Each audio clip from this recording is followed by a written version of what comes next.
What's up guys, in this short tutorial I will show you how to find your sound control panel after switching over to Windows 11.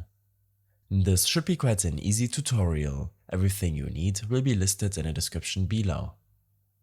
Open up your settings when clicking on this gear icon in your taskbar, or simply open up your start menu and search for settings. On this window, under System, click on Sound. Here, you have access to your sound output and input settings.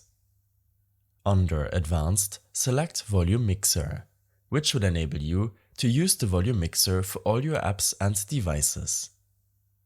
Back in your sound settings, click on More Sound Settings.